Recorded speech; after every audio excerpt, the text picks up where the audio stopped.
Hello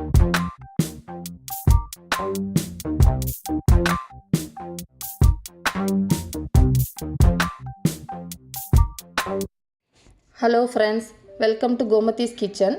நம்ம இன்றைக்கி ஆப்பம் எப்படி பண்ணலான்னு பார்க்கலாம். இந்த ஆப்பத்துக்கு நீங்கள் தேங்காய் சட்னி, தேங்காய் பால் இல்லைன்னா ஸ்டூ வச்சு சர்வ் பண்ணலாம். இதுக்கு நான் 2 கப்பு இட்லி ரைஸ் எடுத்து வச்சுருக்கேன். 1/2 கப் பொன்னி பச்சரிசி எடுத்து வச்சுருக்கேன். சப்போஸ் உங்கள்கிட்ட மாவு பச்சரிசி இருந்தாலும் அதை வேணால் ஆட் பண்ணிக்கலாம். அப்புறம் 1/2 கப் பாசுமதி ரைஸ்,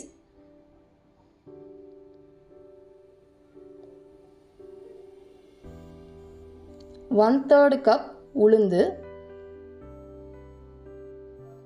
1/3 கப் அவல்,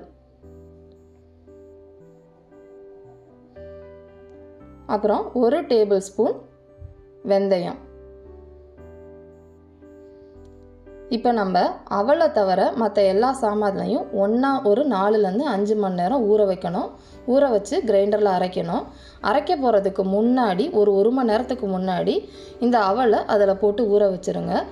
ஏன்னா இந்த அவல் ரொம்ப தின்னாக இருக்குது பாருங்கள், பார்த்தீங்கன்னா தெரியும், நல்லா தின்னாக இருக்குது. அதனால் சீக்கிரம் ஊறிடும். அதனால் ஒரு மணி நேரத்துக்கு முன்னாடி ஊற வச்சுக்கலாம். சப்போஸ் நீங்கள் திக்கான அவல் எடுத்துருந்தீங்க அப்படின்னா எல்லாத்தையும் ஒன்றா சேர்த்து கூட ஊற வச்சுக்கலாம், ஒன்றும் பிரச்சனை கிடையாது. இதை நல்லா ஊற வச்சு கிரைண்டரில் ஓரளவு தண்ணி ஊற்றி அரைச்சி எடுத்து வைப்போம். இதுக்கு நான் ஆப்ப சோடாவோ பேக்கிங் சோடாவோ ஈஸ்ட்டோ எதுவுமே போடாமல் இப்போ உங்களுக்கு ஆப்பம் எப்படி செய்யணுங்கிறத இன்றைக்கி நான் செஞ்சு காட்ட போகிறேன். வாங்க இப்போ எல்லாத்தையும் ஊற வச்சிடலாம்.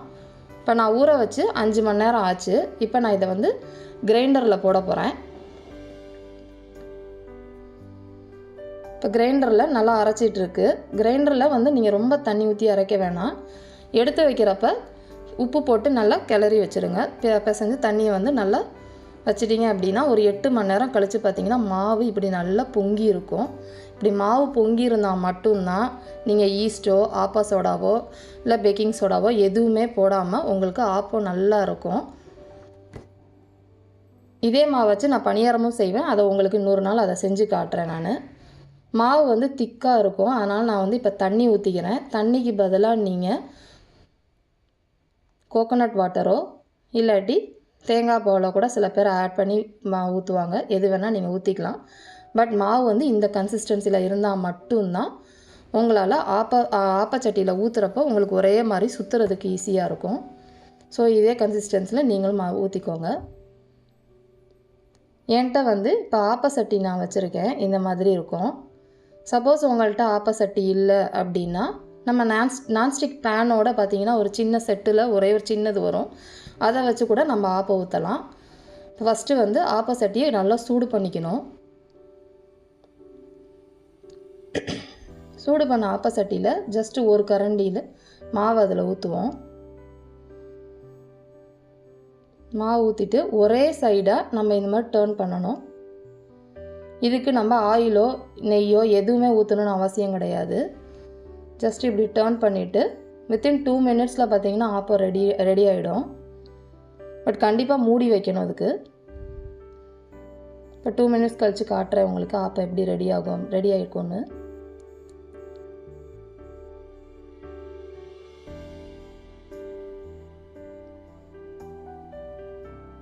இப்போ ஆப்பம் பார்த்திங்கன்னா ரெடி ஆகிடுச்சு. ஆப்பாவோட கன்சிஸ்டன்சி பார்த்திங்கன்னா வெளியில் கிறிஸ்பியாக இருக்கும், நடுவில் பார்த்திங்கன்னா சாஃப்டாக இருக்கும். இப்போ நம்ம ஆப்ப சோடா போடாத ஈஸ்ட் போடாத ஆப்பம் ரெடி ஆகிடுச்சு. சுட சுட ரெடி ஆகிடுச்சு. இதுக்கு நீங்கள் தேங்காய் பாலோ இல்லை தேங்காய் சட்னி, அப்படி இல்லைன்னா ஸ்டூ, சம்டைம்ஸ் பாயா கூட ஊற்றி சாப்பிடுவாங்க நான் வெஜிடேரியன்ஸ். ஸோ இதை நீங்கள் எது வேணால் வச்சு சர்வ் பண்ணி சாப்பிட்லாம். நீங்களும் இதை செஞ்சு பார்த்துட்டு உங்கள் கமெண்ட்டை போஸ்ட் பண்ணுங்கள். இந்த வீடியோ பிடிச்சிருந்துச்சுன்னா லைக் பண்ணுங்கள், ஷேர் பண்ணுங்கள், மறக்காமல் எங்கள் சேனலை சப்ஸ்கிரைப் பண்ணுங்கள். தேங்க்ஸ் ஃபார் வாட்சிங்.